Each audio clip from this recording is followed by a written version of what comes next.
ಕಾಲದಲ್ಲಿ ನನಗೆ ಯಾರಾದರೂ ಆಸರೆ ಆದರೆ ಅವರು ನಾನು ಕೈ ಹಿಡಿದ್ರು. ಇದಾ ನಡೆದಿರೋದು ಮತದಾರರು ಅದೇ ಮಾಡೋದು. ನಾನು ಹೇಳಿದೆ ಯಾವಾಗಲೂ ನಿಮಗೆ ಲಾಸ್ಟ್ 6 ಮಂತ್ಸಲ್ಲಿ ನೀವು ಏನು ಅನೌನ್ಸ್ ಮಾಡ್ತೀರೋ ಅದು ಪಬ್ಲಿಕ್ ಮೆಮೊರಿಲಿ ಉಳ್ಕೊಳ್ಳುತ್ತೆ. ಅವ್ರನ್ನ ಕೈ ಹಿಡಿಯೋದಕ್ಕೆ ರೆಡಿಯಾಗಿ ಮುಂದೆ ಬರ್ತಾರೆ ವೋಟರ್ ಯಾವಾಗಲೂ ಅಷ್ಟೇ. ಯಾಕೆಂದರೆ ಅವ್ರಿಗೆ ನೀವು ಏನೇ ಮಾಡಿದ್ರು ಮೊದಲು ಅದು ಜ್ಞಾಪಕ ಇರಲ್ಲ. ಕರ್ನಾಟಕದಲ್ಲಾಗಲಿ ಸರ್, ಮಹಾರಾಷ್ಟ್ರದಲ್ಲಿ ಏನಾಯ್ತು, ಆಪೋಸಿಷನ್ ಪಾರ್ಟಿಗಳು ಎಫೆಕ್ಟಿವ್ ಕೆಲಸ ಮಾಡಿಲ್ವಾ ಅಂತ? ಕರ್ನಾಟಕದಲ್ಲಾಗಲಿ ಅಥವಾ ಮಹಾರಾಷ್ಟ್ರದಲ್ಲಾಗಲಿ ಅಪೋಸಿಷನ್ ಪಾರ್ಟಿ ಕೆಲಸ ಮಾಡುತ್ತಿದ್ದರೆ ಬೈ ಎಲೆಕ್ಷನ್ ರಿಫ್ಲೆಕ್ಟ್ ಆಗಬೇಕಾಗಿತ್ತು. ಇಲ್ಲಿವರೆಗೆ ಈ ರೌಂಡ್ಸ್ವರೆಗೂ ಮಾತ್ರ ಮಾತಾಡ್ತಾ ಇದ್ದೀನಿ. ಮಹಾರಾಷ್ಟ್ರದಲ್ಲೂ ಅಷ್ಟೇ ಇದೇ ಕಾಂಗ್ರೆಸ್ ಅಪೋಸಿಷನ್ ಪಾರ್ಟಿಲಿದ್ದಾರಲ್ಲಿ, ಇವರು ಅಲ್ಲಿ ಸರಿಯಾಗಿ ಎಫೆಕ್ಟಿವ್ ಆಗಿ ಹೇಳಿಲ್ವಾ ಅಂತನಾ? ಅಪೋಸಿಷನ್ಗೆ ಏನಾಗುತ್ತೆ, ಈ ಕರ್ನಾಟಕಕ್ಕೂ ಮಹಾರಾಷ್ಟ್ರಕ್ಕೂ ಸ್ವಲ್ಪ ಏನಂದರೆ ಅದು ಮೇನ್ ಇಲ್ಲಿ ಬೈ ಎಲೆಕ್ಷನ್ ಆಗಿರೋದ್ರಿಂದ ಬೈ ಎಲೆಕ್ಷನಲ್ಲಿ ಸಾಮಾನ್ಯವಾಗಿ ರೂಲಿಂಗ್ ಪಾರ್ಟಿ ಪರವಾಗಿ ಲೋಕಲಿ ಒಲವು ಇರುತ್ತೆ. ಯಾಕೆಂದರೆ ನೀವು ಅವ್ರ ಮೆಜಾರಿಟಿಯಲ್ಲಿದ್ದಾರೆ, ಅಬ್ಸಲ್ಯೂಟ್ ಮೆಜಾರಿಟಿಯಲ್ಲಿದ್ದಾರೆ, ಕೆಲಸಗಳಾಗುತ್ತೆ. ಅಪ್ರೋಚಬಲ್ ಕ್ಯಾಂಡಿಡೇಟ್ ಯಾರು? ಚನ್ನಪಟ್ಟಣದಲ್ಲೇನು approachable candidate is a very important. Best choice for Congress ಅದು. ಹೌದು, ಬೆಸ್ಟ್ ಚಾಯ್ಸ್. ಅವ್ರು ಲಾಸ್ಟ್ ಮಿನಿಟಲ್ಲಿ ಎಂಟ್ರಿ ಕೊಟ್ಟರು, ಅದು ಬೇರೆ ಪ್ರಶ್ನೆ. ನಾವು ಅದಕ್ಕೆ ಸಾಮಾನ್ಯ ವಿಶ್ಲೇಷಕರಾಗಿ ಲಾಸ್ಟ್ ಮಿನಿಟಲ್ಲಿ ಸೇರಿಸ್ಕೊಂಡು ಅವ್ರಿಗೆ ಟಿಕೆಟ್ ಕೊಡಬಾರ್ದು ಅನ್ನೋದೇ ನಾವು ಯಾವಾಗಲೂ ಹೇಳೋದು. ಕಾರ್ಯಕರ್ತರು ಕೊಡಬೇಕಾಗಿತ್ತು, ಕಾರ್ಯಕರ್ತರು ಕೊಡಬೇಕು, ನೀವು ಎನ್ಕರೇಜ್ ಮಾಡಬೇಕು, ಸೆಕೆಂಡ್ ಲೈನ್ ಲೀಡರ್ಶಿಪ್ ಡೆವಲಪ್ ಮಾಡಬೇಕು ಕ್ಷೇತ್ರವಾರದಲ್ಲಿ ಅಂತ. ಬಟ್ ಅದು ಬೇರೆ ಪ್ರಶ್ನೆ. ಬಟ್ ಇಲ್ಲಿ ಏನಾಗುತ್ತೆ, ಮಹಾರಾಷ್ಟ್ರಲ್ಲಿ ಏನಾಗುತ್ತೆ, ಅಪೋಸಿಷನ್ನು ಅವ್ರು ಮಾಡಿದ್ದು ಸಾಲದು ಅಂತ ಅನ್ಸುತ್ತೆ. ಓಕೆ, ಅವರು ಇನ್ನ ಹೆಚ್ಚಿನ ಕೆಲಸ ಮಾಡಬೇಕಿತ್ತು. ಹೆಚ್ಚಿನ ರೀತಿಯಲ್ಲಿ ಅವರು ಸರ್ಕಾರದನ್ನ ಇವ್ರದ್ದು ಕಂಪೇರ್ ಮಾಡಿಕೊಂಡು ನೀವು ಜನಗಳ ಮುಂದೆ ಇಡಬೇಕಿತ್ತು. ಇಷ್ಟು ವರ್ಷದಲ್ಲಿ ನೀವು ಇಷ್ಟು ಮಾಡಿದ್ದೀರಿ, ನಾವು ಈ ಥರ ಮಾಡಿದ್ದೀವಿ, ನಮ್ಮ ಕರ್ನಾಟಕದಲ್ಲಿ ಆಗಿರೋ ಪ್ಯಾಟರ್ನು ಇಲ್ಲಿ ಅನುಷ್ಠಾನಗೊಳಿಸೋದಕ್ಕೆ ನಾವು ಮುಂದೆ ಬರ್ತೀವಿ.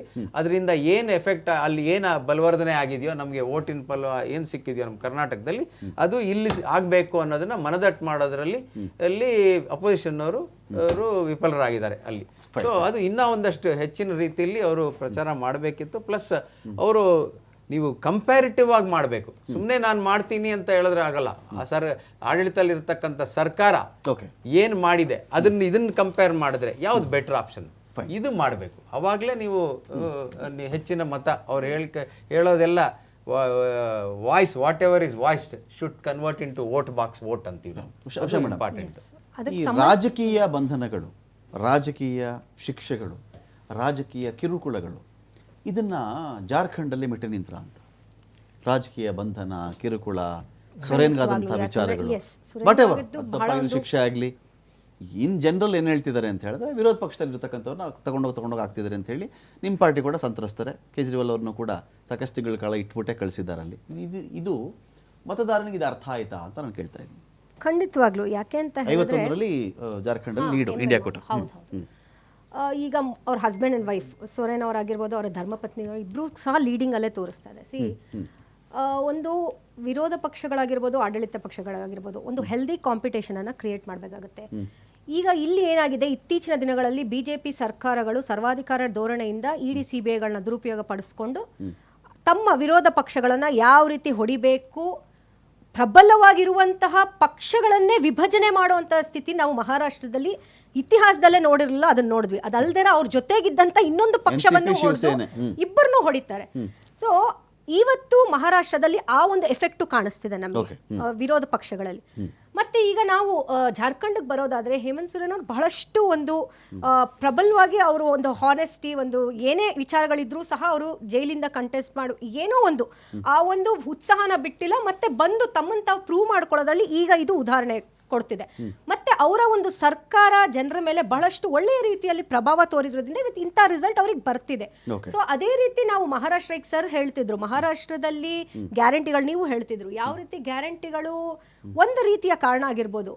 ಬಟ್ ಅದ್ರ ಜೊತೆಗೆ ಈ ವಿರೋಧ ಪಕ್ಷ ಅಂದ್ರೆ ನಾವು ಏನು MBA ಹೇಳ್ತೀವಲ್ಲ, MBA ಈಗ ಸದ್ಯಕ್ಕೆ ಅವರ ಒಂದು ನೋಡ್ತಿದ್ರೆ ಕಂಪ್ಲೀಟ್ ಆಗಿ ಅವ್ರದ್ದು ಕುಸಿತಾ ಇದೆ.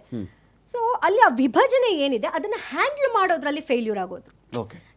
ಅವರ ಒಂದು ಶರದ್ ಪವಾರ್ ಅವರ ಒಂದು ತಂಡ ಆಗಿರ್ಬೋದು, ಮತ್ತೆ ಆ ಒಂದು ಉದಯ್ ಠಾಕ್ರೆ ಅವ್ರದ್ದು ಆಗಿರ್ಬೋದು, ಅವ್ರ ಮಗನ ವಿಚಾರದಲ್ಲಿ ಬಹಳಷ್ಟು ಗೊಂದಲಗಳು.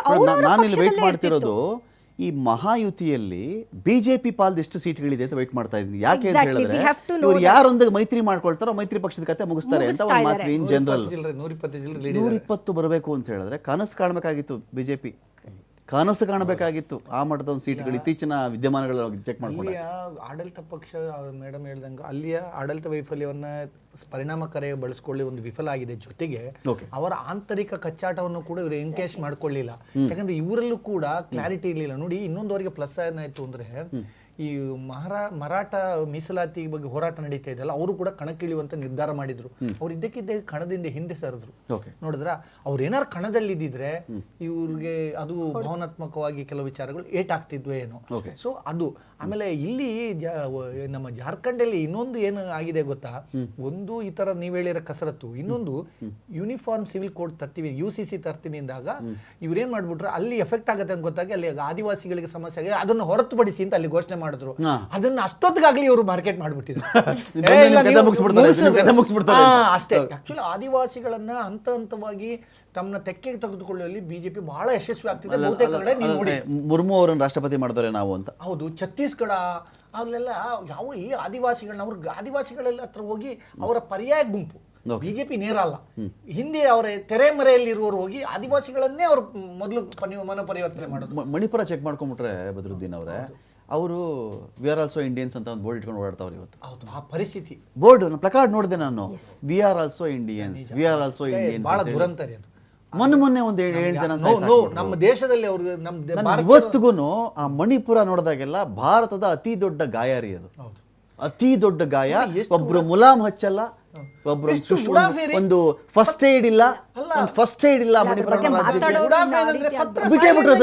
ಬಿಟ್ಟೇ ಬಿಟ್ರು. ಯಾರಿಗೂ ಬೇಕಾದ್ರೆ ಒಂದು ಹೆಜ್ಜೆ ಇಡಲ್ಲ ಆ ರಾಜ್ಯಕ್ಕೆ. ಅಂದ್ರೆ ಯಾರು ಏನೇನೋ ಮಾತಾಡ್ತೀವಿ ನಾವು. ನಮ್ಮ ವಿಚಾರದಲ್ಲಿ ನಾನು ರಾಹುಲ್ ಗಾಂಧಿನ ಅಪ್ರಿಶಿಯೇಟ್ ಮಾಡ್ತೇನೆ. ಎಷ್ಟು ವಿರೋಧ ಇದ್ರು ಹೋಗಿ ಒಂದ್ ರೌಂಡ್ ಹೋಗಿದ್ ಬಂದ್ರು ನೋಡಿ. ಅದು ಆತರ ಒಂದು ದೇಶ ಯಾರು ಕಳೆದ ಬಾರಿ ಘಟನೆ ಆಗ್ತಿರುವಾಗ ಅಲ್ಲಿ ಅದೊಂದು ವಿಶ್ವದ ದೊಡ್ಡ ಗಾಯಗಳು ಉಕ್ರೇನು, ಇನ್ನೊಂದು ಕಡೆ ಇಸ್ರೇಲ್, ಅದೇ ರೀತಿಯಲ್ಲಿ ಗಾಜಾ. ವಿಶ್ವದ ಅತಿ ದೊಡ್ಡ ಗಾಯಗಳು. ಭಾರತದ ಅತಿ ದೊಡ್ಡ ಗಾಯ ಇವತ್ತಿಗೆ ಅಂದ್ರೆ ಅದು ಮಣಿಪುರ. ಒಬ್ಬರಾದ್ರೂ ಮುಲಾಮಸ್ತಾ ಇದಾರೆ ಅದಕ್ಕೆ? ಒಬ್ಬ ಮುಖ್ಯಮಂತ್ರಿ ಇದಾರೆ ಅಂತ ಅನ್ಸಲ್ಲ ನಮ್ಗೆ. ಮೊನ್ನೆ ಮೀಟಿಂಗ್ ಬೇರೆ ಮಾಡಿದ್ದಾರೆ, ಅದ್ರಲ್ಲಿ ಅವ್ರ ಪಾರ್ಟಿಯವರೇ ಹೋಗಿಲ್ಲ. ಮುಖ್ಯಮಂತ್ರಿ ಅವ್ರ ಪಾರ್ಟಿಯವ್ರನ್ನ ಮೀಟಿಂಗ್ ಕರೆದ್ರೆ ಬಿಜೆಪಿ ಅವರೇ ಮೀಟಿಂಗ್ ಹೋಗಿಲ್ಲ. ಮಾತಾಡ್ತಾ ಇಲ್ಲ. ಅದ್ರಲ್ಲಿ ಕುಕ್ಕಿ ಅವರು 7 ಜನ ಇರ್ಬೇಕು ಶಾಸಕರು ಅದರಲ್ಲಿ.